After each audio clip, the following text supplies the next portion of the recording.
Olá, sejam bem-vindos. E agora, quem somos nós? E está no ar o JediCast.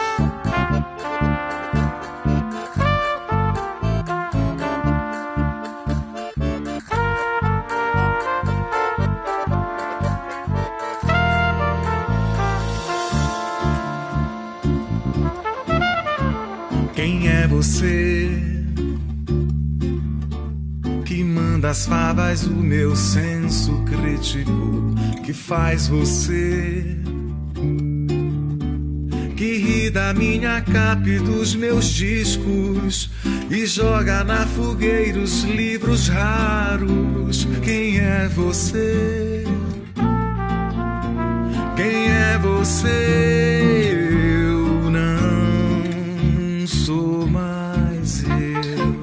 Olá, sou a Flávia Marinho Lisboa, docente da Universidade Federal Rural da Amazônia, e hoje estarei apresentando o terceiro debate do 7º Seminário do JEDI, que foi organizado em parceria com o GEADA, da Unesp, em Araraquara, e do LEDUNE, da Unicentro, GOA Produções e UFRA. Nós que organizamos esse seminário estamos muito felizes com o percurso que, até agora, nós estamos construindo. Então, nesta sessão de hoje, que é a terceira sessão desse seminário, trazemos mais uma abordagem que julgamos tão pertinente, não só para nós, dos estudos da linguagem, mas também para quem não é.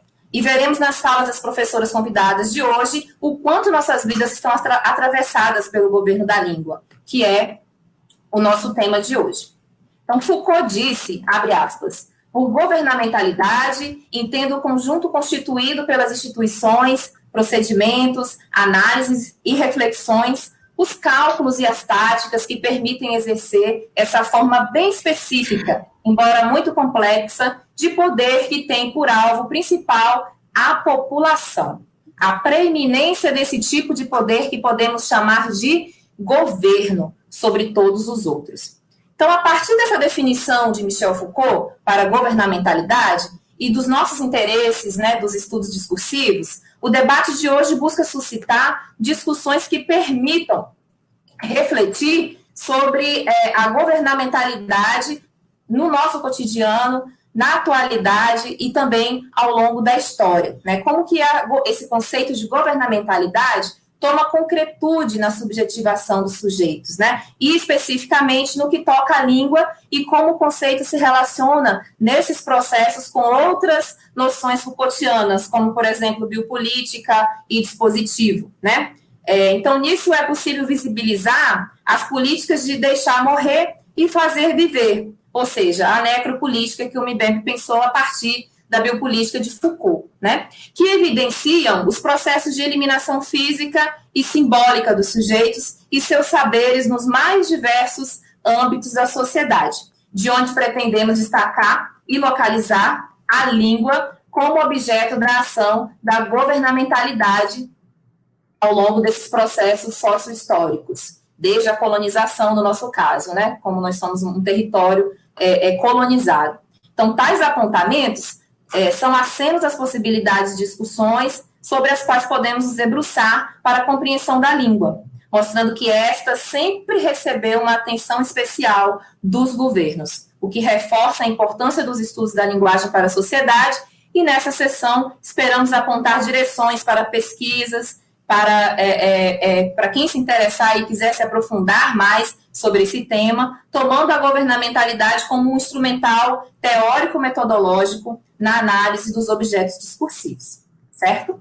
Então, para isso, nosso debate será dividido em 3 blocos. Nesse primeiro bloco, as convidadas Regina, Rosário e Vânia serão convidadas para nos ajudar a compreender qual o conceito, como que a gente pode pensar governamentalidade, tanto ao longo da história quanto na atualidade, onde que a gente pode localizar, visualizar esse conceito. No segundo bloco, elas responderão perguntas levantadas pelo público. E no terceiro e o último bloco, eu pedirei dicas e sugestões dessas pesquisas, das possibilidades de estudo com as ideias discutidas hoje aqui, com centralidade na governamentalidade, obviamente. Então, nossas entrevistadas de hoje, elas são bem conhecidas, né, na análise do discurso com Foucault. Mas, de qualquer forma, é muito importante destacar, mesmo que resumidamente, as suas trajetórias e os lugares de onde elas enunciam. Então, para isso, eu farei uma breve apresentação de cada uma. A professora Maria Regina Baracuí Leite é professora associada, nível 4 da Universidade Federal da Paraíba, possui doutorado em Linguística e Língua Portuguesa pela Unesp, Campo de Araraquara, graduação e licenciatura plena em Letras, com habilitação em Língua Vernácula e Língua Inglesa, especialização e mestrado em Língua Portuguesa, adota como um aporte teórico-metodológico de suas pesquisas os pressupostos da análise do discurso com base nas contribuições de Michel Foucault, trabalhando com temas que envolvem questões relacionadas ao discurso, sujeito e poder na mídia digital e impressa e em espaços urbanos. E também é líder do grupo de pesquisa Cidade, Círculo de Discussões em Análise do Discurso. Muito bem-vinda, Regina. Professora Ivânia dos Santos Neves é docente da Universidade Federal do Pará, possui pós-doutorado em Linguagens e Governamentalidade pela Unesp de Araraquara, doutorado em Linguística na área de Análise do Discurso pela Unicamp, mestrado em Antropologia pela Universidade Federal do Pará, licenciatura em Letras pela Universidade Federal do Pará, já ganhou o prêmio Jabuti na categoria didático no ano de 2000, desenvolve pesquisas com sociedades indígenas, com estudos sobre cidades, experimentações didáticas com novas tecnologias da informação e líder do GEDAI, Grupo de Estudos, Mediações e Discursos na Amazônia. A professora Maria do Rosário Gregolin é docente aposentada, colaboradora do Departamento de Linguística da Unesp Araraquara, Universidade Estadual Paulista, né? Livre docente em análise do discurso, doutorado em Linguística e Língua Portuguesa, mestrado em Teoria e História Literária, orienta pesquisas nas áreas de Linguística, com ênfase em Teoria e Análise Linguística, e é bolsista de PQ-CNPq, com projeto na área de análise do discurso e coordenadora do grupo de estudo de análise de discurso, o GEADA, né? Então, são essa vasta experiência das três convidadas, né, e de história dentro da análise do discurso e dos estudos com Foucault, que nós temos a honra de contar para fazer esse debate, e eu me sinto muito honrada de estar aqui entre vocês fazendo essa mediação, certo? Então, Regina, Ivânia e Rosário, muito bem-vindas, e vamos então ao que nos reúne aqui hoje, pois estamos muito ansiosos para ouvir vocês. Lembro que nesse primeiro bloco, como eu já falei antes, vocês terão 10 minutos para cada uma elaborar suas reflexões iniciais, certo? Para começar, eu convido então a professora Regina para iniciar esse trabalho, essas reflexões que nós vamos fazer aqui hoje, no sentido de compreender, professora, o que é esse conceito de governamentalidade, né? Então, antes da gente falar do governo da língua, que é o tema propriamente dito de hoje, o que é, então, essa ideia de governo, a partir da ideia da noção de governamentalidade que Foucault, então, nos brindou, né? Então, eu pediria para você esclarecer esse conceito e, se possível, também citar alguns exemplos de como essa ideia se materializa nas políticas, né, governamentais que aparecem no nosso cotidiano de forma geral, evidenciando esse governo das vidas da população. Certo? Boa tarde, Regina. Boa tarde, Flávia, boa tarde, Vânia, Rosário, boa tarde a todos, a todas que nos ouvem. É um prazer imenso estar aqui, tendo essa oportunidade de discutir as nossas práticas discursivas pelas lentes Foucaultianas, né, com essa equipe fantástica. E, Vânia, obrigada pelo convite, né, para participar do 7º seminário do GEDAI. Flávia, essa moderadora bela, competente, empoderada, é um prazer estar aqui com você. Rosário, nossa sempre inspiração, né? A precursora dos estudos discursivos Foucaultianos no Brasil. Que honra, que maravilha estar aqui com vocês. Então, também quero fazer um agradecimento especial a Maurício Neves e a Vivian Carvalho pelo apoio tecnológico. É muito bom estar aqui com essa equipe. Bem, eu tenho desenvolvido, né, o tema da governamentalidade em muitas das minhas pesquisas, em nível de mestrado, doutorado, na Universidade Federal da Paraíba, desde 2013. eu já desenvolvi uma pesquisa sobre a governamentalidade dos espaços de lazer no discurso da propaganda turística do governo da Paraíba. Também, em nível de iniciação científica, uma pesquisa sobre governamentalidade e controle nos discursos do cotidiano, em que trabalhamos com campanhas de prevenção, grafites e pichações no espaço urbano da cidade de João Pessoa. Analisei também práticas de governamentalidade e movimentos de resistência nas festas populares da Paraíba, né? E, enfim, sempre vendo essa questão, essa relação entre práticas de governamentalidade e movimentos de resistência. Então, é sobre isso que eu vou tratar aqui inicialmente com vocês. Então, o conceito de governamentalidade, ele se liga diretamente a 3 outros que são muito caros a Michel Foucault, que é sujeito, poder e espaço, né? Então, o conceito de governamentalidade é desenvolvido tanto no primeiro volume da História da Sexualidade 1, A Vontade de Saber, e também em vários cursos ministrados por Foucault no Collège de France, como Segurança, Território e População, Nascimento da Biopolítica, do Governo dos Vivos, né? Então, Foucault, ele já dizia em História da Sexualidade 1 que as sociedades modernas não são apenas sociedades de disciplinarização, mas também de normalização dos indivíduos e da população, né? Então, essa noção de governamentalidade, ela não deve ser entendida como na concepção corrente, né? O exercício de governamento por uma ou mais pessoas à frente da gestão pública, né? Ou se pensar que governamentalidade pode dizer respeito à atividade exercida pelos que conduzem a máquina estatal, não, né? Para Foucault, a governamentalidade diz respeito à maneira de dirigir a conduta do corpo-espécie ou do corpo populacional, né? Então, governar nesse sentido é estruturar o eventual campo de ação dos outros, né? Governar tem a ver com políticas públicas, né?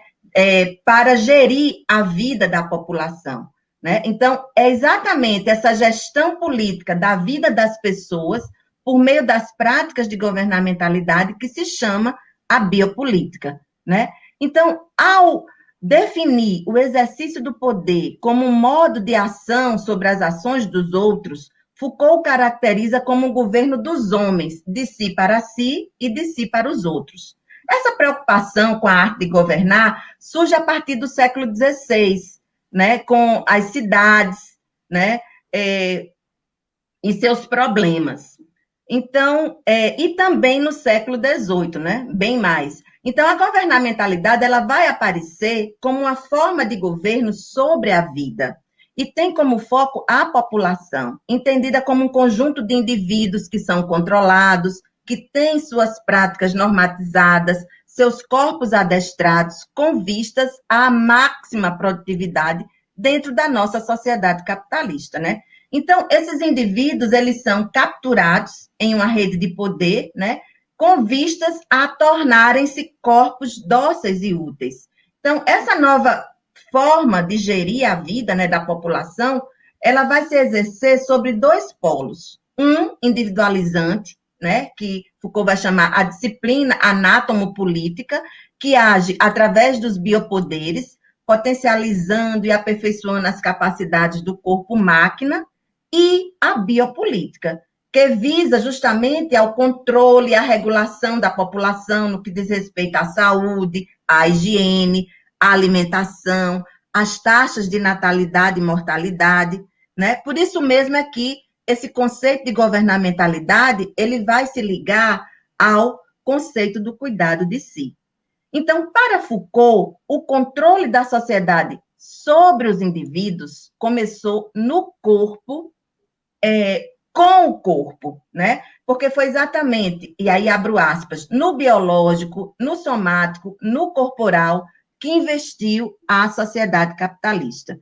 Diz Foucault na conferência O Nascimento da Medicina Social, abro aspas, o corpo é uma realidade biopolítica e a medicina uma estratégia biopolítica. Então, é interessante notar essa medicalização social, né, como uma estratégia de conduta dos corpos da população. Por exemplo, no Brasil, né, no nosso país do coronavírus, há toda uma polêmica em torno do uso da hidroxicloroquina no tratamento do coronavírus. Por um lado, não há um consenso médico, né, sobre o seu uso e eficácia em relação ao tratamento do vírus. Por outro, o presidente, respaldado em um discurso anticientífico, faz apologia do medicamento. É o garoto propaganda da hidroxicloroquina, apesar de ser amplamente divulgado seus efeitos colaterais nocivos à saúde. Então, Foucault, quando ele vai falar das artes de governar, ele diz que é preciso primeiro governar bem a si, para depois governar o outro, né? Então, ele vai dizer que existem basicamente 3 tipos de governo. O governo de si, ligado à moral, o governo da família, ligado à economia, e o governo do Estado, que diz respeito à política. Então, se Bolsonaro, em plena pandemia, geralmente não usa máscara, incentiva a aglomeração em meio a uma crise sanitária, né? Significa que ele não consegue cuidar bem de si mesmo. E, ao não conseguir fazer bem o governo de si, consequentemente, também não consegue conduzir bem a vida da população, né? Que segue o seu mau exemplo, haja vista que a gente nunca conseguiu 70% do isolamento social, né? E também as 70 mil mortes, né? Essa estatística terrível em decorrência da pandemia do coronavírus, né? Então, a biopolítica, ela vai se exercer por meio dos biopoderes, que tem a função de ordenar, classificar, nomear e excluir por meio da norma, a qual é resultado das políticas de verdade sobre o corpo, a população e a vida. Resumindo, a governamentalidade é, como disse Flávia, essa forma complexa e específica de poder, né, que tem como alvo a população e está diretamente relacionada à economia política e opera por meio de dispositivos de segurança. Bem, para falar dessa relação entre sujeito, espaço e governamentalidade, que eu tenho desenvolvido nas minhas pesquisas, né, eu gostaria de me centrar aqui como exemplificação disso, numa análise breve dos movimentos de rua no Brasil, né? Através de uma breve cartografia urbana, para justamente mostrar, né, essas relações que envolvem a governamentalidade e movimentos de resistência.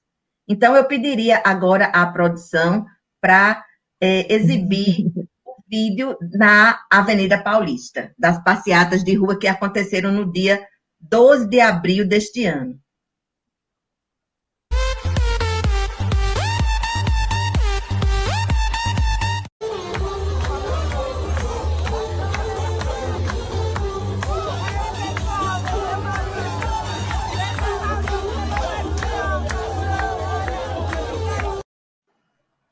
Bem, então, como a gente viu aí, esse primeiro vídeo, né, ele trata de uma passeata que ocorreu na Avenida Paulista em 12 de abril desse ano, em plena pandemia, né? Uma passeata pró-Bolsonaro, porque no Brasil, como vocês sabem, existem as passeatas pró e contra, né, Bolsonaro. Essa era uma passeata pró-Bolsonaro, ou seja, os manifestantes foram às ruas para apoiar as ações do presidente, né, na conduta da população em relação à crise sanitária do coronavírus. E, para cumprir esses objetivos, os manifestantes usaram um caixão, né, para, naquele espaço urbano, protestarem publicamente contra o isolamento social em meio a uma crise sanitária, né, que já ceifou, como eu disse, mais de 70 mil vidas no país.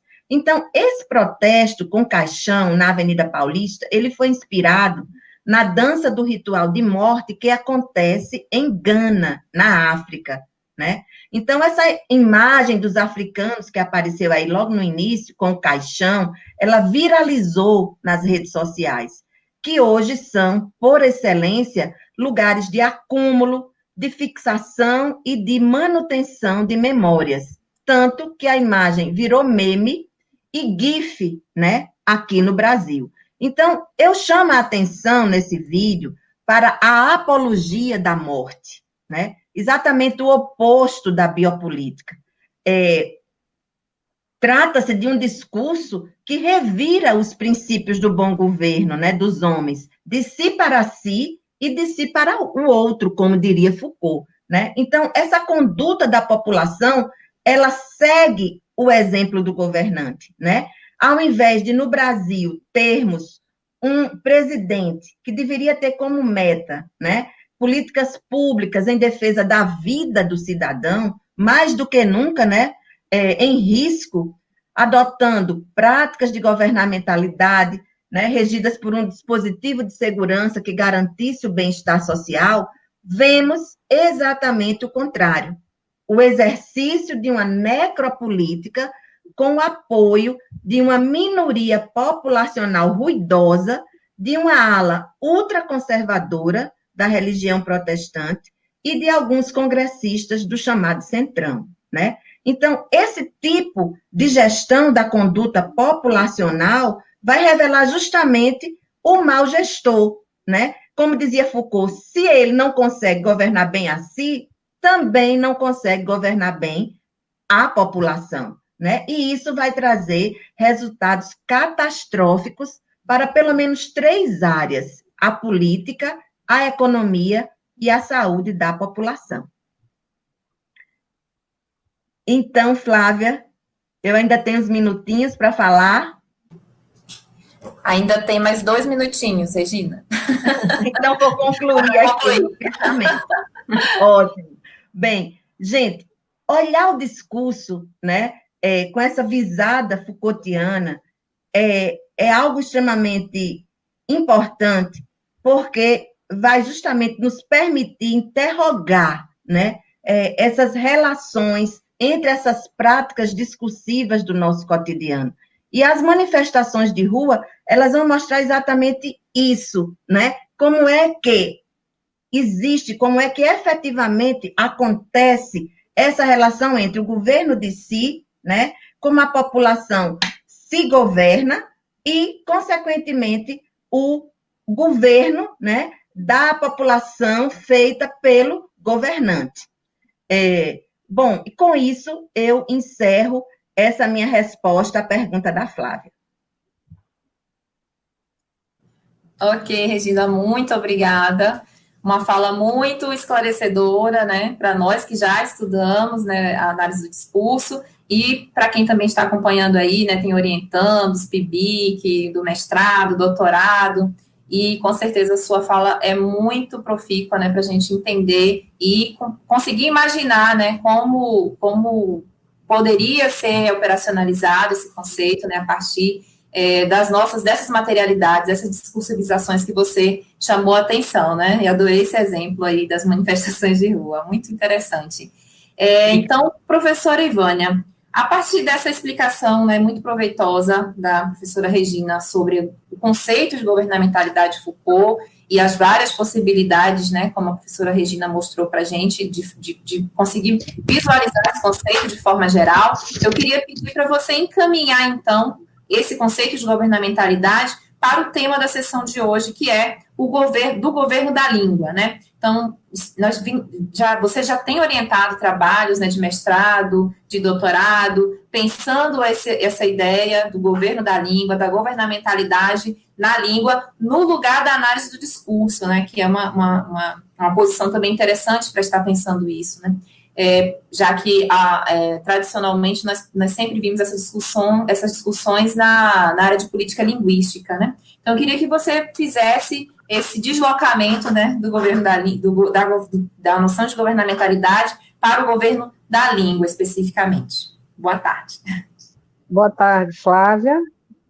Boa tarde a Rosário, a Regina. É um prazer enorme estar com vocês aqui. Da Rosário, eu nem sei o que dizer, né? A Rosário é uma das experiências mais significativas de reciprocidade que eu já tive na minha vida. A Regina é uma querida que sempre diz que ela gosta mais de mim do que eu dela. Isso não é verdade, nós gostamos de maneiras diferentes, viu, Regina? E Flávia, que agora é mais uma grande companheira, né? Então, eu estou aqui muito, muito feliz de estar com vocês, né? A gente está fazendo esse seminário tem sido uma experiência de felicidade, né? Bem, então eu fico muito feliz de estar dividindo esse espaço aqui com vocês, e claro, agradeço ao Jedi, a Gó, que está aqui, o Maurício, que está dirigindo para a gente, né? Bem, então, depois dessa explicação da Regina sobre governamentalidade, meu trabalho se facilitou muito, né? A Flávia, na questão que ela coloca que a gente está tratando disso a partir da análise do discurso, e isso é importante marcar, porque no início, eu trabalho, já orientei muitas pesquisas com sociedades indígenas, e a gente está o tempo todo nessa fronteira linguística e cultural, né, com as sociedades indígenas.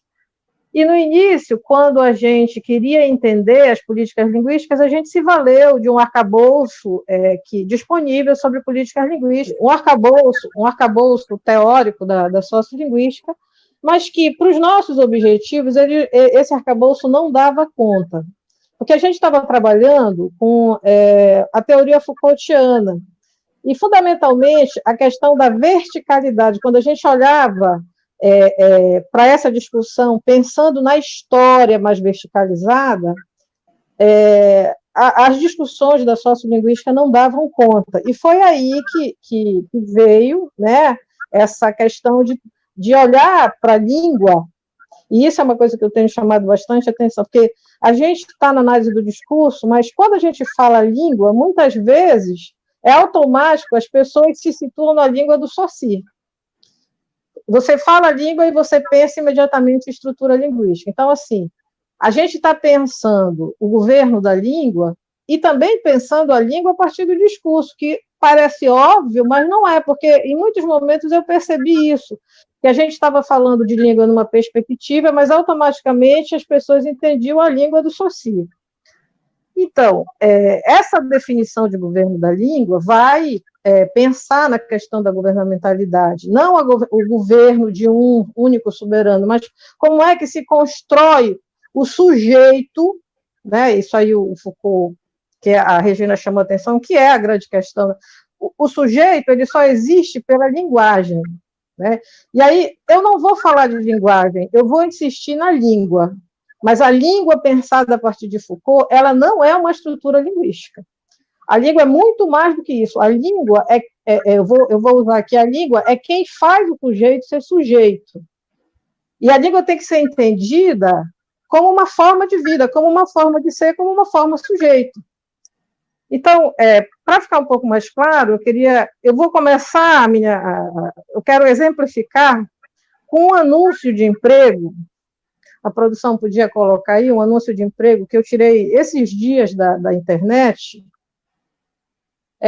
Se vocês prestarem atenção aí, olha só, analista de importação, mandarim fluente. É uma indústria de aço que trabalha com aço, e ela está procurando um executivo que seja fluente em inglês, espanhol e mandarim. Então, eu trouxe esse exemplo, eu vou pensar o governo da língua a partir de 3 lugares, tá? São muitos outros lugares possíveis, mas aqui eu vou pensar a partir de 3 lugares. Então, veja só, o que é o mandarim, né? Acho que todo mundo sabe, o mandarim é a língua internacional da China. Então, todas as transações comerciais hoje relacionadas à China, os chineses não aceitam fazer transação em inglês. Então, o mandarim, ele começa a ocupar, digamos assim, as transações comerciais. É a língua que vem aí obrigando os grandes executivos a se renderem a ela, porque a gente pode pensar o governo da língua a partir dessa perspectiva econômica. E vejam lá, inglês, espanhol e mandarim. Vejam que essas línguas, elas são as línguas de vários momentos de globalização, né? Primeiro o espanhol, depois o inglês, e agora a gente vê essa globalização do mandarim. Então, um determinante do governo da língua é esse aspecto econômico. Eu queria o outro exemplo que eu trouxe, que é para a gente pensar no outro aspecto. Isso aqui é um trecho de uma carta enviada pelo Marquês de Pombal no século XVIII, ainda pensando aí na relação de Portugal com o Brasil, né? Não é à toa que a gente fala hoje a língua portuguesa, e a gente até normalizou, a partir do que o Foucault propõe, né, e a Regina até falou disso, que a gente normalizou que a língua nativa brasileira é o português, quando, na verdade, o português ele é nativo de Portugal, isso é até óbvio, mas não é, né? O português foi a primeira língua estrangeira falada no Brasil, é o português, mas hoje a gente normalizou. Então, esse trecho da carta, eu trouxe esse trecho para indicar um outro lugar de onde eu olho para o governo da língua, que é a questão da subalternização das línguas. Né? As línguas estão em disputa quando você tem um processo de colonização, quer seja a colonização bélica de um Estado invadindo outro belicamente, quer seja uma colonização cultural, econômica. Então, aí, eu trouxe esse pedacinho dessa carta que o Marquês de Pombal envia para o presidente da província do Grão-Pará, e ele está organizando uma espécie de ofensiva portuguesa aqui na Amazônia, porque os jesuítas estavam intencionando formar um Estado jesuítico. E aí eu destaquei 3 trechos, né? O Elton Lavareda está até trabalhando com isso na tese dele. Veja só a consciência de governo da língua que o Marquês de Pombal tinha. Ele manda essa orientação. Em relação aos indígenas, aí ele manda que o exército vá até lá e confira se falam a língua portuguesa, se já há alguns que saibam ler e escrever. No 18º, de que nação se compõe a tal aldeia? Qual era a sua língua natural? Em que tempo se estabeleceu? De onde vieram os moradores para aquele sítio? Quem os persuadiu e catequizou? E, por último, aqui, no destaque, se a aldeia tem capacidade para reduzir a vila, e nesse caso será mais útil juntar-lhes mais alguns moradores vizinhos que não sejam índios, misturando todos no número dos que servirem no Senado, ou conservar à parte os mesmos índios. Então, ele está aí, pode tirar, ele está dando uma orientação, né, de como interferir na questão linguística dos indígenas, porque já estava claro para o governo português no século XVIII, coisa que não acontece logo no início da colonização, que se o português não se impusesse como a língua da colonização aqui no Brasil, o Brasil não seria, ou o Grão-Pará não seriam colônias portuguesas. Mas impor uma língua, subalternizar uma língua, não é subalternizar e impor uma estrutura linguística, é impor um modo de vida, é impor uma cosmologia, é você interferir em quem é o sujeito. Quando eu faço alguém falar a minha língua, eu não estou falando só de uma estrutura linguística, eu estou interferindo em quem essa pessoa é, nas formas de ser dessa pessoa. Então, veja bem, quando a gente pensa hoje nas línguas indígenas brasileiras, e a gente compara com o mandarim, que foram os 2 exemplos que eu comecei colocando, a gente tem hoje uma política, sobretudo agora no governo Bolsonaro, não é só de dizimar as línguas indígenas, nunca foi assim, nunca se esteve interessado em dizimar as línguas. A empreitada, a empresa era, dizimando as línguas, eu dizimo as subjetividades. Então, no momento em que eu silencio a língua Mura, por exemplo, os Mura têm uma importância enorme na história da Amazônia. Os Mura vão ser a força que vai se levantar contra o Império Brasileiro. E o Império Brasileiro faz um investimento contra os Mura, que eles querem acabar com a língua Mura, porque eles têm bastante consciência que, acabando com a língua Mura, o ser Mura vai mudar. As pessoas podem até ficar vivas, os seus descendentes, mas se eles não conhecem a língua, se eles não conhecem a cosmologia, você vai ter um outro tipo de sujeito. Então, quando a gente pensa nas línguas indígenas, a gente está pensando em línguas minoritárias, muito diferente de quando a gente pensa no mandarim. Tá? No mandarim, a gente tem o determinante econômico de uma língua globalizada que chega para subalternizar outras línguas e subalternizar outras culturas. Para dar mais um exemplo em relação a essa questão econômica, a Netflix, que acredito que a maioria de vocês conheça, a Netflix é uma plataforma de streaming, a mais famosa, digamos assim, do Ocidente, né? Desde 2016, a Netflix, ela tenta entrar na China, mas a China não deixa a Netflix entrar. E o que a Netflix fez a partir de 2016? A Netflix começou a produzir uma série de programas em mandarim. Por que a Netflix fez isso? Porque o mandarim, ele é uma língua em expansão no mundo. E, embora ela não tenha entrado na China, existe hoje no mundo, digamos assim, um público consumidor de mandarim enorme. Então, é um grande negócio produzir conteúdo em mandarim. Então, vejam só, eu estou falando aí a partir de dois aspectos que podem determinar esse governo da língua. E esse aspecto, eu não estou falando das estruturas linguísticas, embora elas estejam aí. A gente também não vai dizer que não existe estrutura linguística, a gente não vai negar isso. As estruturas linguísticas existem, mas elas não são autônomas. Então, veja que quando as pessoas são obrigadas a aprender mandarim, elas também começam a conhecer a cultura, elas começam a se fraturar, né? Essa coisa do sujeito fraturado. Ninguém aprende uma língua impunemente, sem que isso interfira em nada. Se você aprender de verdade, se você realmente entra numa língua, você entra numa outra subjetividade, você entra numa outra forma de ser gente, né? Uma outra forma de ser, nessa biopolítica de quem eu sou, de quem você é.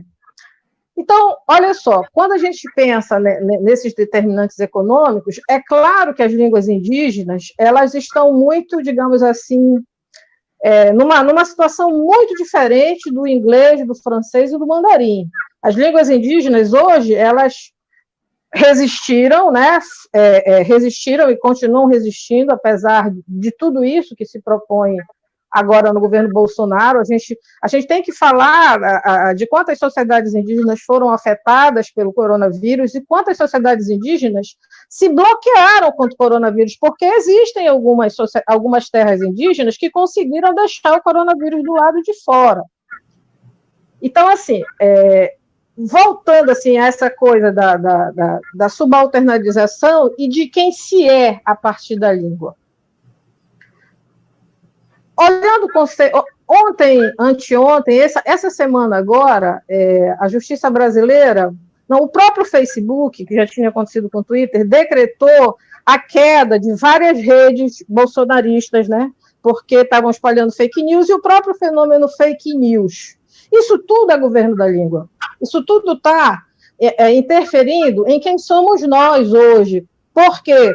As pessoas sabem, muitas sabem, que aquilo ali é fake news, que aquilo é mentira, mas elas não se incomodam de colocar no seu perfil. Elas colocam mesmo, né, a coisa da pós-verdade. Não é uma outra forma de construir verdade. Mas veja que quando você olha... Acabou o meu tempo? Faltam 2 minutinhos. Flávia? 2 minutos. Quando você olha para essas pessoas que estão ali colocando fake news, você olha para um sujeito. Essa linguagem da fake news, isso que a gente está acompanhando, você não olha mais para um simples usuário. Quem está ali é uma posição sujeito. E que se sobressai dessa posição sujeito justamente... Que língua é essa? Né? Qual é essa língua que o Bolsonaro tão fortemente conseguiu, né? Claro que todo mundo, as pessoas não passaram a ser assim por causa do Bolsonaro. Elas aceitam a fake news, elas participam dessas redes porque elas são esse tipo de sujeito. Não existe um sujeito sem a linguagem. E a linguagem da fake news, ela caracteriza. Nós olhamos para essas pessoas e vemos nela os sujeitos que elas são, assim como nos olham, vocês são os petralhas, porque isso também nos objetiva, digamos assim, como sujeito. Tá, e para finalizar, o último aspecto, eu sei que eu já estou passando aí do tempo, que é o outro lugar do governo da língua, que a Regina até falou da governamentalidade, que é o lugar da resistência. porque as línguas indígenas, elas são minoritárias, elas estão profundamente submetidas ao dispositivo colonial, aquele dispositivo que chega e diz, vocês são inferiores, vocês são sujeitos inferiores e têm umas línguas inferiores. Só que hoje eles já tomaram bastante consciência do poder da língua, e eles já agenciam o próprio governo da sua língua, e eles procuram lugares de resistência. Tem as línguas indígenas, ainda que timidamente, na internet, mas tem as línguas indígenas nos livros que eles andam produzindo, nos audiovisuais que eles andam produzindo. Bem, acho que não vai dar tempo do vídeo, mas, assim, esses 3 elementos, a partir do elemento subalternalização, que é o dispositivo colonial imperializando ali essa língua inferior, o dispositivo colonial é muito importante em todo o processo, e também a questão econômica e a questão da resistência. Então, Flávia, sei que até passei um pouquinho, mas é isso. Mas é sempre um prazer. Eu falo que é uma injustiça, né? Ter tão pouco tempo para a gente falar sobre questões tão importantes, né? Ainda mais com vocês sendo as palestrantes nesse momento para tratar dessas questões, né? E é interessante todo esse percurso que você fez, né, Ivânia, que você foi lá na colonização, né, pensando o dispositivo colonial, pensando os indígenas, né, o Diretório de Pombal, até chegar aqui nas fake news, né, nessa atualidade de governo ou desgoverno da língua, né, pensando discursivamente como que as notícias têm impactado e têm operacionalizado, né, os corpos para a morte, para a vida, né, a partir desse governo ou desgoverno do que é enunciado e do que tem visibilidade, né, nos meios, nas mídias, enfim. Então, a partir dessa fala, professora Rosário, da professora Ivânia, que, né, traz esse percurso, a partir dos conceitos que foram tratados por elas também, né, pelas 2 professoras, a professora Regina e a professora Ivânia, que tocaram em dispositivo, em necropolítica, governamentalidade, enfim, e também nessa perspectiva histórica que a professora Ivânia nos lembrou, né, nos lembra que nós somos um território colonizado, né. Então, eu te pergunto, quais são esses conflitos, né, quais são esses enfrentamentos que nós podemos suscitar na operação desse governo da língua ao longo da nossa história? Tá. Bom, primeiro eu agradeço, né, o convite para estar aqui. Quero dizer da minha alegria, né, de estar com mulheres tão poderosas, né, a Flávia, né, a Ivânia, a Regina, né, e a gente formar esse time feminino aqui, pensando nessa questão do governo da língua, né.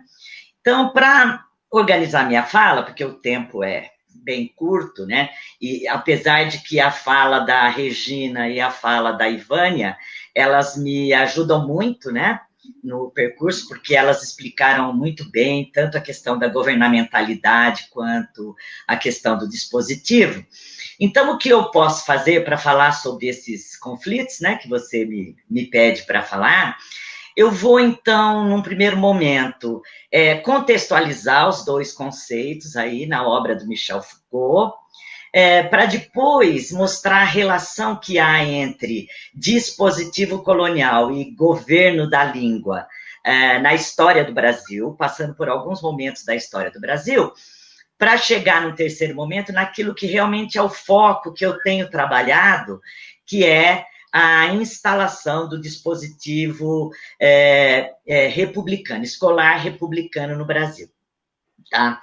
Então, eu quero começar fazendo essa correlação, né, dispositivo e governamentalidade, apenas para lembrar aqui para a gente, né, e a Regina falou sobre isso, que esses 2 conceitos, eles são desenvolvidos num certo momento, na obra do Michel Foucault, logo depois que ele faz aquela aula, né, no Collège de France, que é a ordem do discurso, e ele começa a desenvolver a sua genealogia do poder.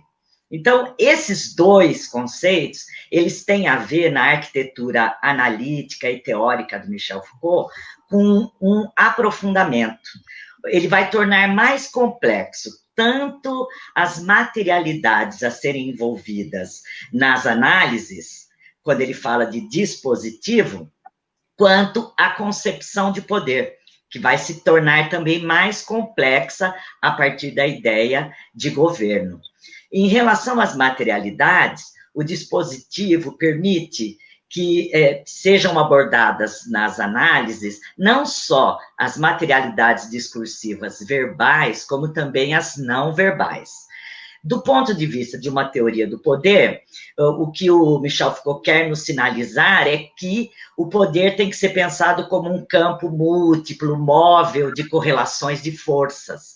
E há efeitos de dominação que não são nunca estáveis. Então, não é pensar o poder como confronto entre duas classes ou confronto entre dois adversários, mas pensar que há uma configuração muito complexa e móvel, pensar que a política ela é estratégica e, em terceiro lugar, pensar que é preciso deslocar a questão das teorias clássicas do poder, que era o que é o poder? E agora a pergunta é como o poder se exerce. Então a gente vê nessa complexificação, tanto da questão do discurso quanto de uma teoria do poder, na própria definição de dispositivo. A gente sabe que o Michel Foucault nunca não desenvolveu esse conceito num livro específico, né? Mas em entrevistas, cursos, né? A entrevista mais conhecida dele, onde ele mais aprofunda o conceito de dispositivo, é sobre a história da sexualidade, que está lá no Microfísica do Poder, está traduzido no Microfísica do Poder. E ele diz, nessa entrevista, que o dispositivo ele tem 5 grandes características. Primeiramente, ele é um conjunto heterogêneo de elementos. Então, é nesse momento que a gente vê aí aquilo que eu falei de tornar o discurso mais complexo, né? É possível abordar as materialidades não verbais, porque ele vai dizer, o dispositivo é um conjunto decididamente heterogêneo que envolve discursos, instituições, organizações arquitetônicas, etc., etc. Mas ele deixa bem claro, o que interessa é a rede que liga todos esses elementos. Então, não cada um desses elementos separadamente, mas a rede que os interliga. E isso é importante porque ele vai falar uma segunda característica, que entre os elementos de um dispositivo há um certo tipo de jogo, e é para isso que nós temos que olhar. Por quê? Porque, em terceiro lugar, todo dispositivo responde a uma urgência histórica. Há sempre uma determinação histórica que vai fazer com que haja a emergência de um determinado dispositivo. E, em quarto lugar, dependendo de qual é essa urgência, o dispositivo vai ter uma certa configuração.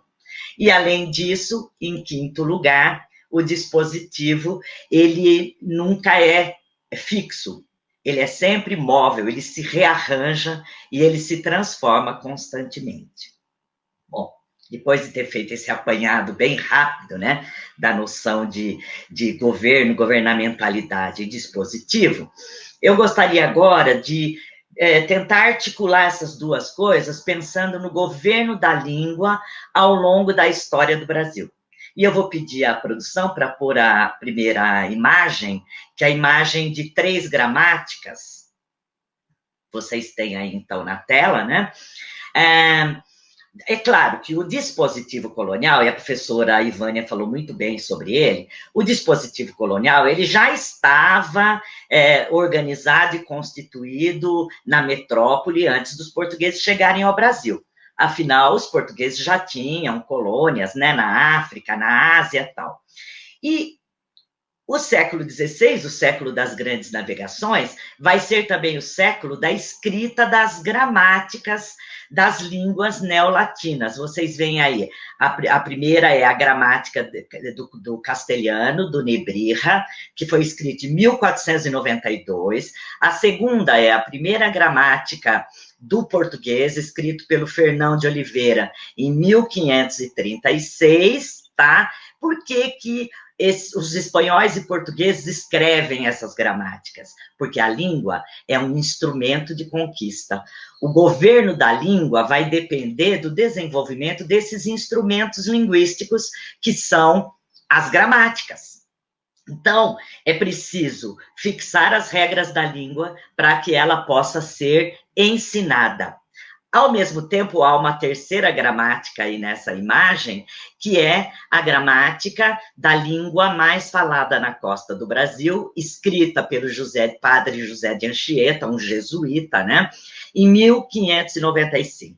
Então, além de descrever a sua língua, é preciso também conhecer a língua do outro. Então, por que o José de Anchieta escreve essa língua, a gramática dessa língua indígena?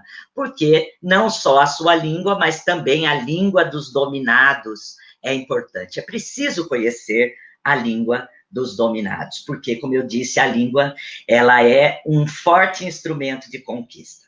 Então, nós vamos ver que esse dispositivo colonial, ele vai estar fortemente centrado nesse governo da língua para conquistar o território brasileiro. E é claro que, de acordo com as determinações históricas, há uma mudança tanto no dispositivo quanto na forma de governo, né? Então, nós temos o ensino jesuítico, né?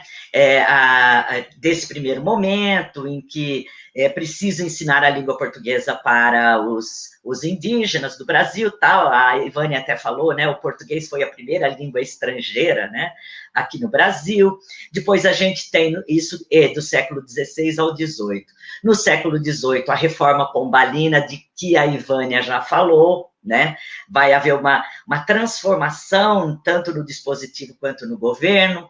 Depois, já no século XIX, a vinda da corte portuguesa para o Brasil vai novamente deslocar esse dispositivo em relação à língua, porque com a vinda da corte, a língua portuguesa se torna uma língua de prestígio, né? Quem quiser ter prestígio tem que falar a língua portuguesa. Depois, a independência, é preciso construir a identidade nacional, os dois reinados, né, o reinado e o império. A Ivânia também lembrou-nos, né, e eu também lembro do trabalho do Elton Lavareda, que é sobre a cabanagem, e que ele mostra muito bem como a derrota dos cabanos vai levar à exclusão da língua dos cabanos. A língua geral, que era falada por eles, vai ser excluída na medida em que eles são derrotados e excluídos. E a gente chega naquilo que eu disse que é o meu objeto, que é a instalação do dispositivo escolar republicano. Logo depois da proclamação da República, evidentemente, era necessário uma reconstrução, né, da nacionalidade. E é nesse sentido, né, que o dispositivo escolar, e eu vou pedir para colocar minha segunda imagem, que é a imagem dos prédios escolares da escola republicana, há nesse momento, né, a instalação desse dispositivo atendia às exigências históricas de construção de uma identidade nacional que era baseada nos ideais positivistas de ordem, progresso, higiene, civilidade. A instalação desse dispositivo com essa visibilidade, né, desses prédios suntuosos, no momento em que o Brasil passava por grandes transformações, né? Então era preciso inscrever no projeto arquitetônico das escolas, no corpo docente, que vocês veem aí a fotografia, e no corpo discente, essas ideias, então, né, de um país moderno que se construir a partir de então. A gente precisa lembrar que nesses primeiros anos da República, né, o Brasil passava por grandes transformações, né? A transformação política, que era a passagem do Império para a República, a transformação econômica, porque o Sudeste e o Sul se industrializavam, as cidades se modernizavam, há uma transformação na forma do trabalho, porque logo após a abolição dos escravos, chegam os trabalhadores europeus para substituir, né, os escravizados, e há, como eu disse, um reordenamento urbanístico baseado sempre nessa ideia de progresso, nessa ideia de civilidade. A escola é pensada nesse dispositivo escolar republicano como promotora de uma reforma na sociedade. E estava baseada essa reforma nessa ideia de saúde, higiene e na escolarização e alfabetização. Então, nós vamos ver que nesse dispositivo escolar republicano, era investido, então, os ideais republicanos, eles eram investidos não só na arquitetura, né? O dispositivo ele é composto de elementos heterogêneos, né? Mas também nas práticas de ensino da língua que eram desenvolvidas no interior dessa escola. E já vou pedir rapidinho para pôr aí para a minha terceira imagem, tá? O que é que nós vemos aí? Primeiro, a gente vê aí uma sala de aula de leitura. Essa imagem é da Escola Normal de São Paulo, que foi a primeira dessa rede escolar, foi a primeira desse dispositivo. Ela foi inaugurada em 1895, e essa imagem é de 1905. Como eram essas atividades de leitura? Bom, em primeiro lugar, a leitura se dava a partir de antologias. Por exemplo, a antologia do Carlos de Laet, ou os livros didáticos elaborados pelo Olavo Bilac, que foram importantíssimos, né? Eles vão ser lidos durante décadas e décadas. Nos anos 80, nós vamos encontrar ainda as poesias infantis do Olavo Bilac nos nossos livros didáticos. O que significa que, nesses livros didáticos, né, nessas atividades de leitura, se constitui, já desde o início, um cânone, o cânone escolar, que é o conjunto de textos, né, que devem ser lidos na escola e que se perpetua, assim como há nessas atividades de leitura um nacionalismo, né, porque a nossa república, ela tinha na sua base militares, né, ideias militares. Então, esse nacionalismo exacerbado vai aparecer nessa poesia infantil do Olavo Bilac, né? E vai se perpetuar na memória nacional. Poesias como ama com fé e orgulho a terra em que nasceste, criança, não verás país como este, que é, né, uma das poesias que acaba ficando nisso que eu chamei de cânone e que vai determinar o que deve ser lido na escola até os anos 80 aqui no Brasil. E, além disso, há aí uma ideia, uma expressão masculina de virilidade, junto com essa questão da nacionalidade. Por quê? Porque os livros de leitura, eles eram dirigidos aos meninos. A capa desse livro, Poesias Infantis, do Olavo Bilac, traz um modelo de leitor que são rapazes, né? Rapazes, e, portanto, o próprio currículo escolar já definia essas subjetividades masculinas e femininas. Enquanto os meninos tinham aula de leitura, aritmética e artes, as meninas tinham aula de bordado, economia doméstica e balé. Então, os meninos tinham aula de tiro, as meninas tinham aula de balé. Então, veja, já há aí a constituição dessas subjetividades, né, e a repartição dos papéis masculinos e femininos na nossa sociedade. Voltando, então, para a figura, se for possível, né, voltar para ela aí, eu peço à produção, a gente vê também cartilhas. Por quê? Porque a escrita, ela vai ser pensada aí como uma tecnologia que vai levar a uma fixação da língua nacional, a um reordenamento didático e racional para que a escrita ela se torne cada vez mais regular no país todo, né?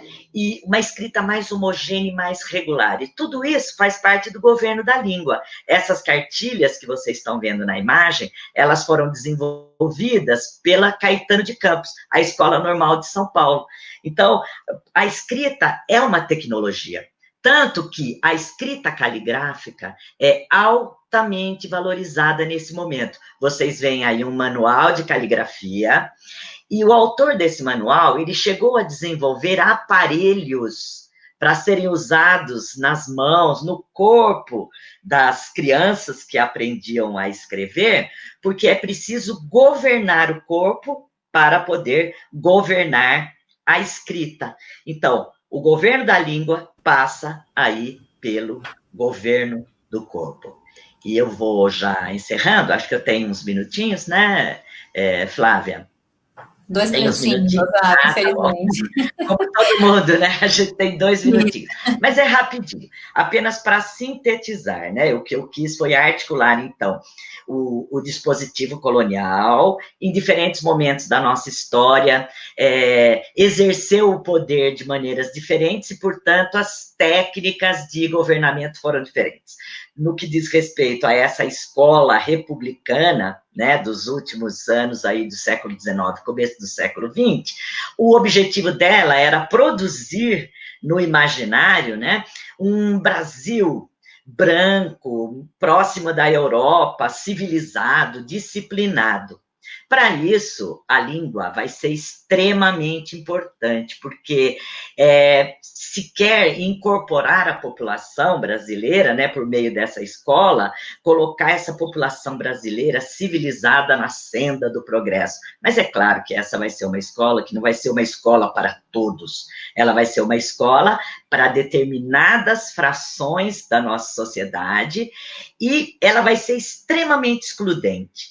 Por quê? Primeiro, ela vai excluir determinados sujeitos e ela vai excluir línguas, né? Quando ela fixa o português e é o português da gramática, em primeiro lugar, ela exclui as outras variedades linguísticas, a fala popular, as falas regionais, tudo isso é excluído e isso vai permanecer na nossa escola até os anos 80, até depois da abertura política. A língua da escola é essa língua da gramática, é o português da gramática. Além disso, ela exclui as outras línguas, ela exclui, é um dispositivo que age, então, para excluir as línguas indígenas, as línguas africanas e a língua dos imigrantes que chegavam nesse momento para substituir a mão de obra escrava, né, logo depois da abolição da escravidão.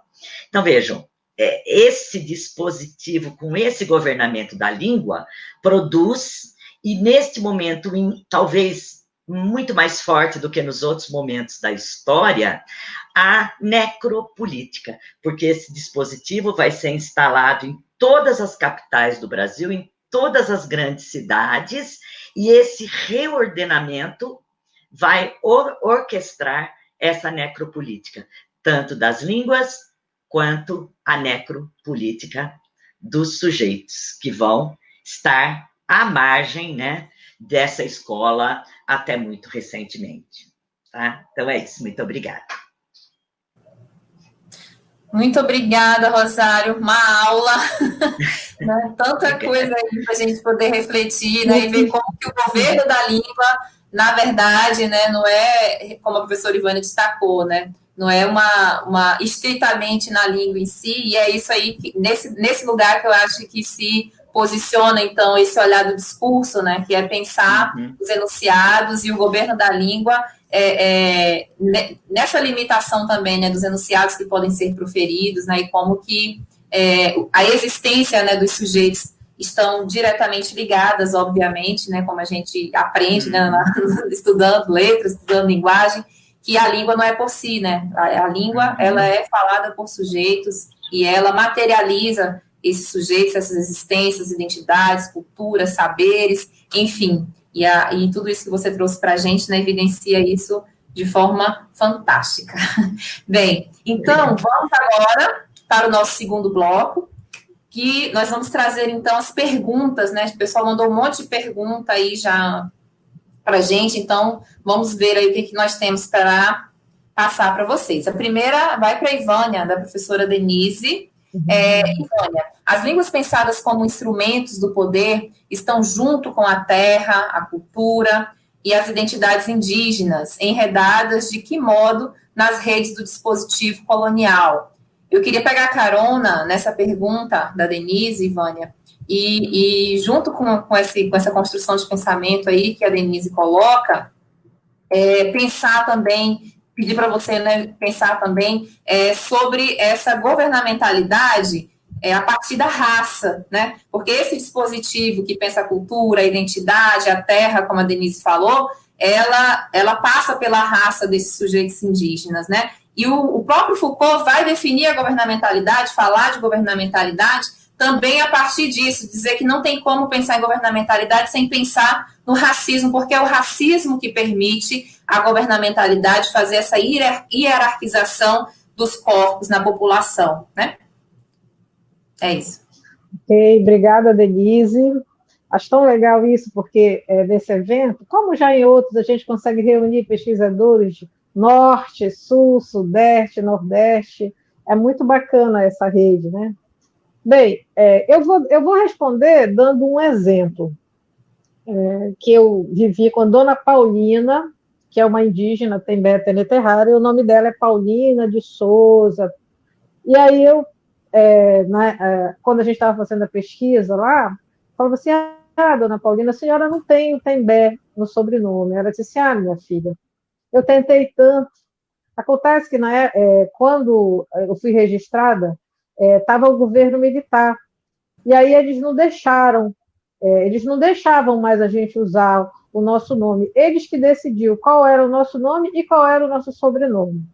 Então, isso é o funcionamento do dispositivo colonial, né, a partir de uma estratégia muito ofensiva, né? Você não tem sequer o direito de assumir o seu próprio nome. E aí ela disse, continuando o relato da Dona Paulina, para mim, assim, eu sei, minha filha, eu sei que agora, como eu não tenho o nome Tembé, como eu não tenho o sobrenome Tembé, eu não sou indígena, mas eu sou. Aí ela insiste assim, eu sou indígena, eu não tenho o nome Tembé porque eles não deixaram. E como eles não deixaram, até eu mesma pensava que eu não era. Durante muito tempo, eu pensei que eu não fosse indígena, e eu tinha até medo de dizer que eu era indígena.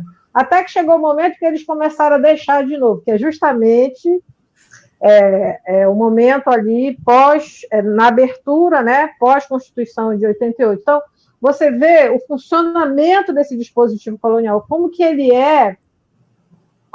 vai ali no corpo da pessoa, porque o próprio nome da pessoa, e o fato dela não poder ser Paulina Tembé, colocava em dúvida para ela própria se ela era indígena. Então, a questão racial, ela atravessa isso aí. Você não parece bobagem, o nome. Não é, o nome é o nome do sujeito, é o nome da sujeita. Como é que a pessoa se inscreve no universo da linguagem? É a sua inserção. E aí você tem seu nome proibido, né? Então, essa questão fez com que os Tembé e várias sociedades, inclusive, não falassem mais a sua língua. Eles tinham medo, eles passaram uns 20 anos com medo de falar a sua própria língua, porque havia uma coibição mesmo, havia uma estratégia de interdição dessas línguas, né? Agora, eles também vão reagir, né? Eu não sei se agora dá tempo, quanto tempo eu ainda tenho aí, Flávia, que eu já não sei. Se dá para a produção passar um trechozinho, que é justamente mostrando que o dispositivo colonial ele age, mas as sociedades indígenas reagem. Então, com os Tembé, nós continuamos fazendo alguns trabalhos com os Tembé, em que eles fazem muita questão hoje de produzir material didático, material audiovisual na língua Teneterrara. Eles fazem questão é uma questão política para eles, mas é uma questão que para eles também reforça quem eles são. Então, tipo assim, eu sou Tembé Teneterrara e eu falo a língua Teneterrara. E eu quero aparecer hoje como Teneterrara. Não sei se aí se dá na produção para soltar um pouquinho de uma animação que nós fizemos lá junto com eles. Ama me urau, redarimo me uauera raué.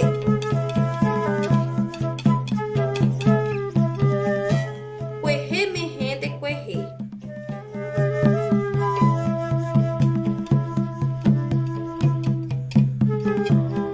Danei pi me ren, dané montar, o retá de querre, amonto e rauã, e catu de querre, o acamarar pé. A Ewemiricoreré, no Erecoiwa Iruã. A Erupi, o Demumicuã. A Man Armerré, o Rem de Coerré Mairpé. O Pitiuã de Coerré, Tuihaure Miricorerréuã.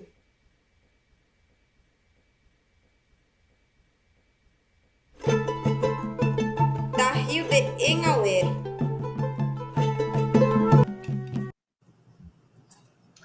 Então, aí a gente conseguiu ver, né, um trecho assim, do quanto isso, veja, como que é o governo da língua sob a ótica de quem foi subalternizado, né? Essa perspectiva e essa consciência de que foi subalternizado, de que foi proibido de falar a sua língua e que agora tem a possibilidade de reagir a isso. Porque aquela famosa fala do Foucault, né? Onde há poder, há resistência. E o governo da língua também se estrutura a partir do lugar da resistência. Ok, Vânia, obrigada. Agora, para a professora Regina, temos aí a pergunta do Elton, que está sendo bem lembrado aqui, né? Essa tese está sendo aguardada, viu, Elton? Regina, como nós, da área de linguagem, podemos nos apropriar do debate sobre governamentalidade para operacionalizar análises discursivas, enfatizando práticas de resistência? Certo, Flávia. Olha, só lembrando que tem outras pessoas, né, que fizeram esse mesmo sentido, né? A professora Denise falou sobre os corpos confinados agora em casa e a violência das mulheres, né, que precisam também resistir a isso. O professor Pedro também fala, né, das práticas de liberdade encontradas nos espaços urbanos, neste momento em que tem que um governo da saúde, um governo econômico, enfim, só para dar mais um gás aí.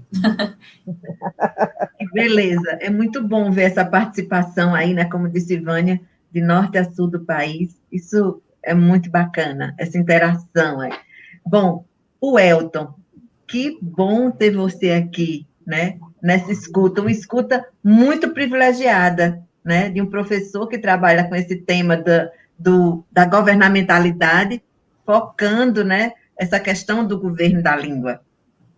Bem, mas eu vou começar aqui dizendo para você o seguinte, que olhar o discurso, né, por essa visada Foucaultiana, nos permite interrogar justamente essas relações entre as práticas discursivas e não discursivas, sobretudo as práticas de resistência, né, nessa dimensão histórico-social, para a gente pensar a produção, a circulação e a transformação dessas práticas.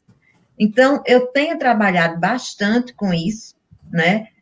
Como eu disse, focando essas práticas de resistência, né? Esses modos de subjetivação do sujeito contemporâneo, e vendo isso, ultimamente, a partir das manifestações de rua, tanto no Brasil, como a que a gente viu no primeiro bloco, quanto nas manifestações de rua dos Estados Unidos, decorrentes da morte, né, do George Floyd. Como não deu tempo de ver esse vídeo, né, por conta da limitação de tempo, no primeiro bloco, eu gostaria de saber, com a produção, se seria possível exibir agora, né,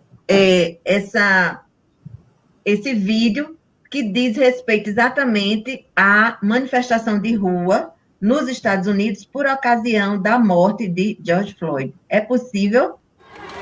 Enquanto em Las Vegas os protestos terão feito a primeira vítima entre os polícias, um agente terá sido baleado mortalmente na cabeça, dizem órgãos de comunicação social dos Estados Unidos, citando o Departamento de Polícia Metropolitana de Las Vegas.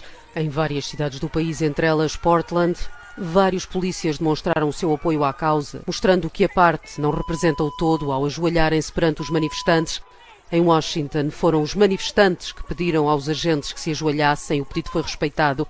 Em Nova Iorque, aplaudiu-se o ato dos polícias. O assassinato de George Floyd por um agente traz a lume questões sensíveis no país, onde em alguns estados a repressão policial contra minorias continua presente, mas como muitos não se cansam de dizer, entre eles Obama, é preciso não tomar o todo pela parte. Obrigada. Bem, o que eu quero explorar nesse vídeo é exatamente a prática do governo de si alicerçada pela ética, né? Porque, como eu disse a vocês logo no início da minha fala, o governo de si, para Foucault, ele tem essa dimensão da ética, né? Então, vocês vejam aí nesse vídeo das manifestações nos Estados Unidos, diferentemente das daqui do Brasil, né, pró-Bolsonaro, a gente vê que os manifestantes foram às ruas, colocando suas vidas em risco por conta do contágio, né, pela aglomeração em meio à pandemia do coronavírus, que é essa ameaça letal, mas eles foram mesmo assim às ruas, né, protestarem, né, um protesto coletivo que vai nos mostrar exatamente que esses sujeitos manifestantes desobedeceram, por um lado, as medidas restritivas impostas pela Organização Mundial da Saúde, né, como ficar em casa, para que não houvesse, né, o contágio com o vírus letal, mas eles desobedeceram a essas leis para obedecer a uma causa, né, muito maior, que é exatamente a causa de cunho ético, né, a luta antirracista, né? Então, eles protestavam contra o assassinato brutal, né, que chocou o mundo inteiro de um homem negro, né, por um policial branco no estado de Minnesota, né, nos Estados Unidos, em Minneapolis, que esse homem negro foi brutalmente assassinado, né, e, sobretudo, teve seu assassinato gravado, né, e posto na internet, o que fez toda a diferença, né, os famosos 8 minutos e 46 segundos. Então, como vocês viram aí no vídeo, em muitas manifestações de rua das cidades americanas, mais de 100 cidades, né, os policiais se ajoelhavam e os manifestantes também em até 8 minutos, no mesmo tempo que o George Floyd foi morto, né, que durou esse assassinato. Então, 8 minutos e 46 segundos. Esse acontecimento discursivo da morte de George Floyd foi materializado pelo enunciado I can't breathe, né? Eu não consigo respirar. E esse vídeo postado no YouTube, né, mostrando a imagem do policial com o joelho no pescoço da vítima até asfixiá-lo, deu uma enorme visibilidade à vida desse homem comum, anônimo, né, para usar a terminologia Foucaultiana, infame, e que desencadeou uma série de protestos com centenas de manifestantes, né? Então, é muito interessante a gente pensar que o George Floyd, né, um homem comum, como disse Foucault, em A Vida dos Homens Infames, que teve a sua vida atravessada pelo poder. E que poder foi esse? Justamente o poder da mídia, né? Porque muitos americanos são mortos, muitos americanos negros são mortos nos Estados Unidos, não é? No entanto, por que a morte deste foi tão especial e provocou tamanha comoção, né? Justamente porque houve esse vídeo, né, gravado, esse impacto de você ver ao vivo, né, um homem negro sendo asfixiado, né, por um policial branco. Então, como já existia nos Estados Unidos vários movimentos, né, de luta antirracistas, como o Black Lives Matter, né, o End Racism e outros, né? Então, todos esses movimentos aproveitaram este acontecimento discursivo para fazer com que a população, né, saísse às ruas, apesar de estarmos vivendo um tempo de pandemia. Então, isso foi uma coisa muito emocionante. Eu até hoje me emociono quando vejo esses vídeos, né? O vídeo, inclusive, do assassinato, que é brutal, e fico imaginando justamente essa relação que Foucault vai fazer, né? Vai mostrar desse governo de si, ou seja, os manifestantes, embora fossem colocar nas ruas suas vidas em riscos, mas havia uma causa maior, havia uma causa ética que fazia com que eles fossem protestar, né, a favor de uma vida, né, de uma vida negra, daí Black Lives Matter. Então, eles, em prol dessa luta antirracista, né, por uma justiça cidadã, eles foram às ruas impulsionados por esses movimentos sociais. E, como disse Foucault, a partir disso é que se muda a história, é que a história avança. Ok, Regina, muito obrigada. Temos mais uma, olha, Pedro Navarro, excelente fala, Regina. E para a professora Rosário agora, né, que será a próxima, também do professor Pedro.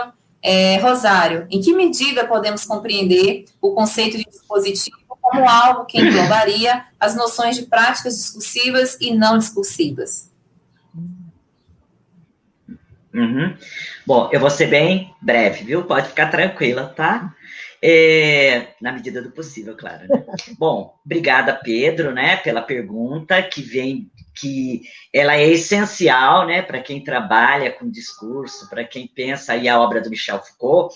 Então, o Michel Foucault, desde o primeiro momento, desde o seu primeiro livro, que foi A História da Loucura, ele fala, né, de práticas discursivas e não discursivas. Mas até o momento de desenvolver o dispositivo, ele ainda não havia, vamos dizer assim, problematizado, né, essa distinção. Apesar de sempre, claro, quando ele fala da história da loucura, ele pensa na tela do Bosch, mas ele pensa também na instituição, que é o asilo, que é o manicômio, né? Então, ele pensa em práticas sociais e em práticas discursivas. Mas ele não havia ainda teorizado isso. E no momento em que ele começa a desenvolver a genealogia do poder, ele quer mostrar que há esses dois tipos de práticas, né? E que o trabalho dele já vinha trabalhando, como eu disse, mas que agora ele quer explicitar. Então, no momento em que ele diz um dispositivo é uma rede que engloba elementos heterogêneos, é porque ele está querendo, né, tornar mais complexo, seja o conceito de episteme, que ele usa em As Palavras e as Coisas, como uma grande configuração dos saberes de um certo momento histórico, seja o conceito de formação discursiva, que ele vai desenvolver no livro Arqueologia do Saber, porque mesmo a formação discursiva é um conceito que ainda tem na sua base a ideia das práticas discursivas. Então, dispositivo, na medida em que ele fala desses elementos heterogêneos, arquitetônicos, leis, instituições e o próprio discurso, ele está dando lugar aí para as práticas discursivas e não discursivas. E é por isso que eu comecei a minha fala dizendo que ele torna mais complexo, né? Com o conceito de dispositivo, tanto a sua concepção de discurso, no momento da análise, ele torna mais operacional isso, quanto a sua teoria do poder, tá? Então é isso, sendo bem breve aqui na minha resposta. Certo, okay? Muito obrigada, Rosário. Olha, nós temos, olha aí, professora Denise, né, falas de mulheres gigantes, né, foram mesmo falas gigantes, né, à altura de vocês, aprendemos muito, né, com todas as falas, várias aulas aqui, né, 3 aulas sobre dos diversos âmbitos, as diversas perspectivas que nós possamos pensar a governamentalidade, o governo da língua, né? Então, a gente, infelizmente, vai ter que encaminhar para o último bloco, né? Vou fazer uma provocação para vocês fazerem esse encerramento, mas antes disso eu quero registrar que nós temos muitas perguntas, muitas mensagens de carinho, né, de admiração a todos vocês, mas infelizmente, por conta do tempo, nós já estamos, né, já 1h40 por aí, falando, né, aprendendo, e a gente precisa, infelizmente, encerrar, né, caminhar para esse encerramento.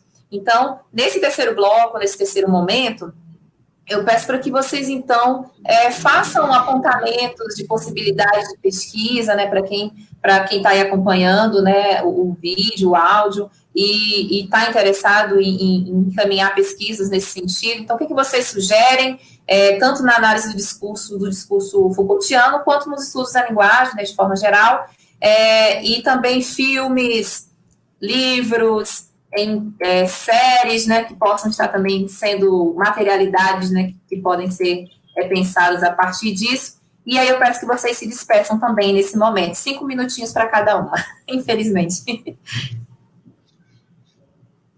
Quem começa?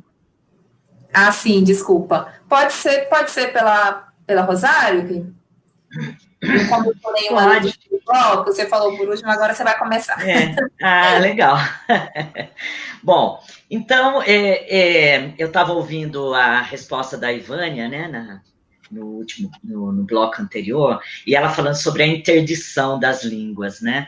Então, faz parte, né, do dispositivo colonial e do governo da língua, a interdição. Então, eu acho que no Brasil a gente tem muito pouca pesquisa sobre as línguas africanas, muito pouco. Elas foram invisibilizadas, né, durante toda a nossa história. O escravizado, ele foi proibido de falar, ele recebia um nome português. Então, eu acho, né, se eu pudesse sugerir, né, para as pessoas, que houvesse mais discussão sobre essas línguas africanas, né? Eu até gostaria de sugerir a tese do meu orientando, né, que é o Claudemir Souza. Ele trabalhou com uma arqueogenealogia do sujeito quilombola, e queria também sugerir um trabalho que é lá de 1996, mas que é muito legal, do Carlos Vogt e do Peter Fry, que é Cafundó, a África no Brasil. Por que é muito legal? Porque eles descobriram uma comunidade quilombola com uma língua de base africana, a cupópia, e eles contam isso justamente nesse livro.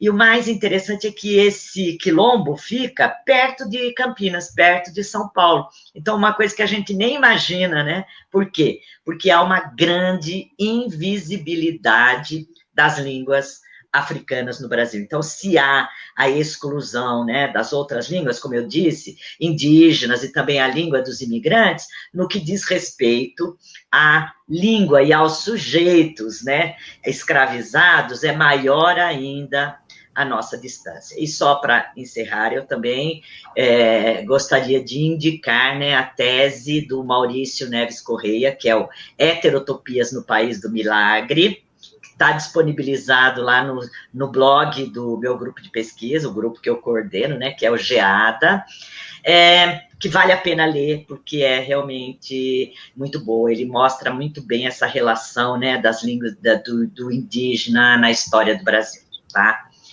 E, para encerrar, eu quero falar da minha felicidade, né, esses encontros aqui, eles são maravilhosos, né? Nesse sentido, a gente poder falar do nosso trabalho, poder responder a perguntas, acompanhar o carinho, né, de todos vocês que estão aí nos assistindo no chat, é muito bom. Eu agradeço imensamente, eu quero dizer que essa é uma experiência fundamental. Estar participando dessas lives do JediCast muda a nossa vida, com certeza. Muito obrigada a todos. Isso aí, Flávia. Imagina, nós que agradecemos, Rosário. Professora Ivânia, pode, então, fazer suas palavras finais dessa sessão.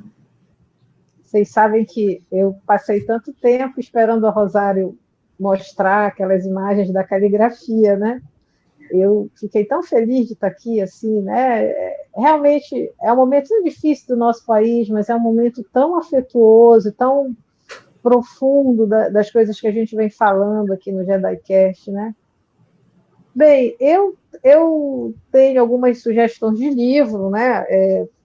Eu queria especialmente falar desse livro aqui, do professor José de Ribamar Bessa Freire, que é O Rio Babel, para qualquer pessoa que minimamente se interesse por questões linguísticas aqui na Amazônia, esse livro é fundamental. E essa semana, o Bessa, o professor Bessa, ele disponibilizou o download do livro na editora da UERJ. Então, assim, não só para quem se interessa por Amazônia, mas assim, o Bessa fala que ele não usa, assim, ele não é um Foucaultiano que use governamentalidade, governo da língua, mas assim, do jeito dele, esse livro fala bastante dessa coisa do governo da língua na Amazônia. Né? Rio Babel é justamente o Rio Amazonas. Né?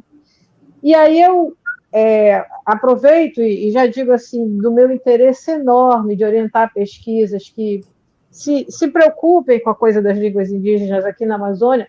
Claro que também gostaria muito da questão dos quilombolas, acho que é muito importante isso. Mas, assim, eu estava há um mês escrevendo um projeto sobre línguas indígenas aqui na Amazônia, e, para minha surpresa, vocês sabem, nós não temos o número certo, nem sequer um número aproximado de línguas indígenas que são faladas na Amazônia, o que muito me deixou surpresa, porque, para mim, esse era um dado, né, tantos anos, o pessoal que trabalha com línguas indígenas, eu achei que esse era um dado, mas não é, né? E eu fiquei muito surpresa, eu tenho uma orientanda, a Marília Leite, lá da UFOPA, que trabalha com várias sociedades indígenas daquela região, e há uma indefinição, assim, o trabalho da Marília vai ajudar bastante nessa perspectiva do governo da língua. Veja só, para a gente, pelo menos, identificar as línguas indígenas faladas naquela região, porque ainda não há um trabalho sobre isso. Então, assim, a minha sugestão de pesquisa vai para esse lugar, né? A gente precisa, inclusive, hoje, felizmente, também os alunos indígenas, nessa coisa de... A gente não sabe quais são as línguas faladas aqui no Pará, aqui no estado do Pará. Se vocês me perguntarem, Vânia, quantas línguas indígenas são faladas no estado do Pará? Eu vou dizer para vocês, eu não sei.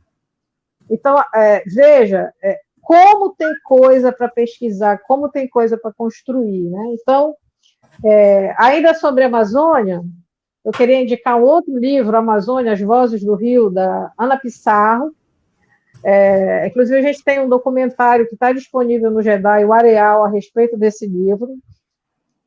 Um outro livro que eu já estou passando, né? O do Krenak, claro, né? Está desde a abertura do livro. E para finalizar, gente, Em Defesa da Sociedade. Se alguém tiver em crise existencial e disser assim, gente, por que eu estou fazendo pesquisa? Por que se faz pesquisa? Por que a gente trata dessas coisas? Primeira aula desse livro é o Foucault justamente se perguntando, né, por que eu estou fazendo pesquisa? E o Foucault, eu acho engraçado essa coisa da decolonialidade, o pessoal fica, e o Foucault na decolonialidade? Olha, gente, eu não tenho tempo para ficar discutindo Foucault e decolonialidade, sabe? Eu uso o que há de melhor do Foucault e o que há de melhor da decolonialidade. E não tenho dúvida que os decoloniais leram Foucault. Né? Então, assim, e também não tenho dúvida que ele é o europeu que mais desacralizou a epistemologia ocidental. Então, Em Defesa da Sociedade é um livro super importante para quem tem esse compromisso com a pesquisa. Já falei muito, né? É um grande prazer estar aqui. Eu estou muito feliz, assim, acho que a gente se torna sujeita a partir da língua, pelo governo da língua, né? E eu gosto de sentir a minha língua roçar a língua de vocês. Tá bom? Muito obrigada de estarem aqui. Obrigada, Ivânia, você por nos proporcionar esse momento, né? Nós. Querida. Pode encerrar, Regina, fazendo as suas sugestões, sua despedida desse momento. Pois vou começar pelas despedidas das pessoas, dizendo também, né, mais uma vez, de como foi boa essa experiência, né? Minha primeira experiência na live, a primeira a gente nunca esquece, e logo aqui com vocês, com o Jedai, esse formato inovador, dinâmico, então eu quero parabenizar, né, toda a equipe organizadora do evento e dizer que eu quero bis, porque é bom demais estar aqui com vocês.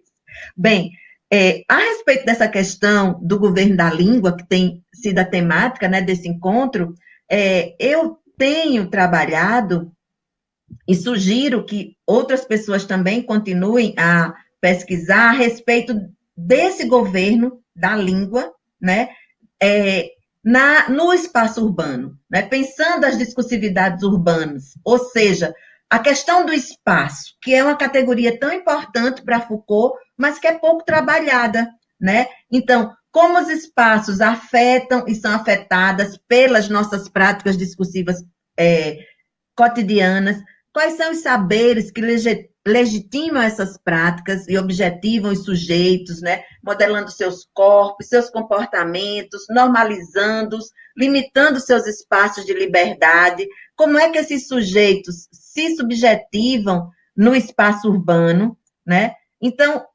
para mostrar tudo isso, eu acho que a rua é um bom lugar. Como eu já falei aqui, a questão das manifestações, né? As placas urbanas de mobilização, por exemplo, em relação aos idosos, né, que têm a sua mobilidade ali no espaço urbano controlada pelas placas, né?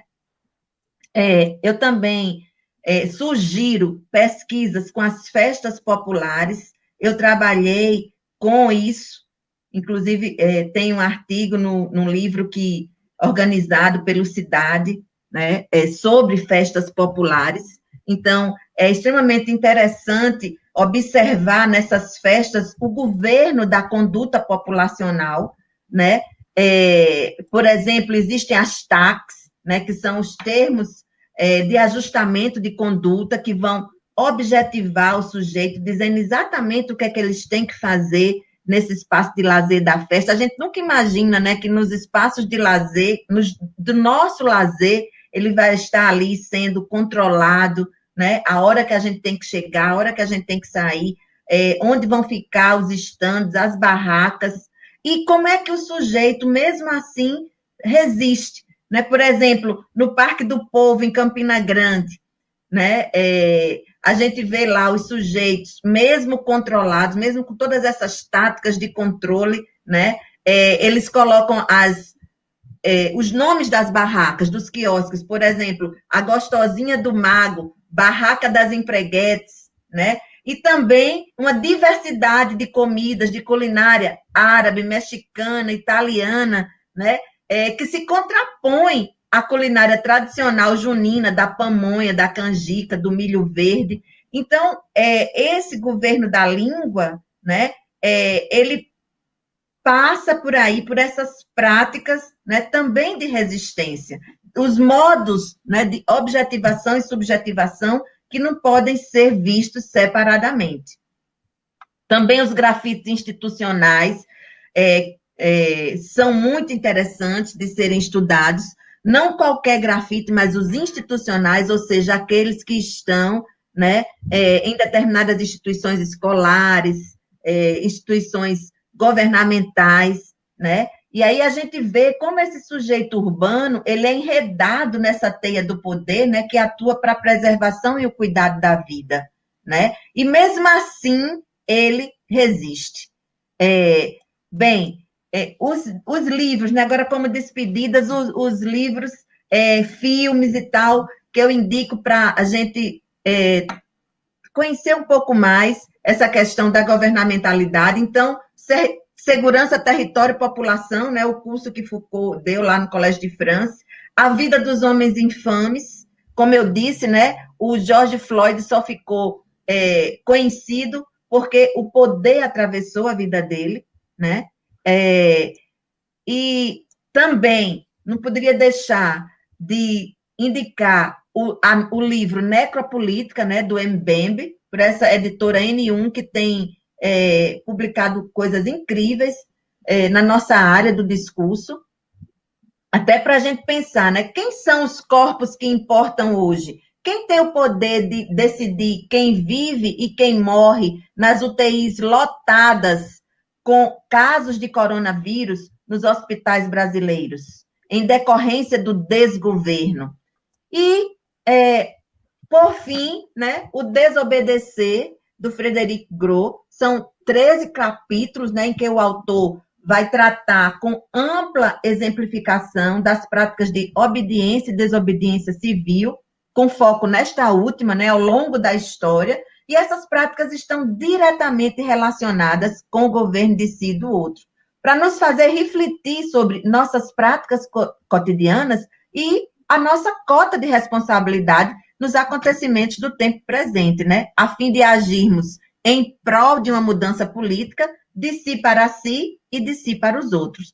E, encerrando, eu indico o novo curta-metragem do cineasta americano Spike Lee, um dos maiores diretores, né, do cinema norte-americano, que se chama Três Irmãos, Three Brothers, em que ele vai fazer uma homenagem ao George Floyd, né, e vai mostrar nesse filme 3 homens negros que foram assassinados por sufocamento em ações policiais.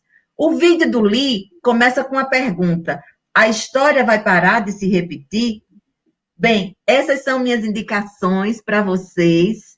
Quero agradecer a todos, né? A todos vocês que estão aí no chat acompanhando a gente e dizer que espero participar de outros eventos como esse. Um grande abraço e um beijão para todos. Ok, muito obrigada, Regina.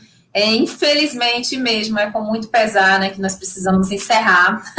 O tempo não colaborou ao nosso favor, né, nunca colabora num momento prazeroso como esse, que é a vontade de ficar e permanecer muito mais, né? Então, Regina, Ivânia, Rosário, agradecemos muito a presença de vocês e deixo aqui registrado que, para mim, é uma honra muito grande apresentar essa sessão com mulheres tão poderosas, né, que são referências muito importantes, não só para mim, mas para um grande número de pessoas, né, que estão aí acompanhando a gente agora, por exemplo.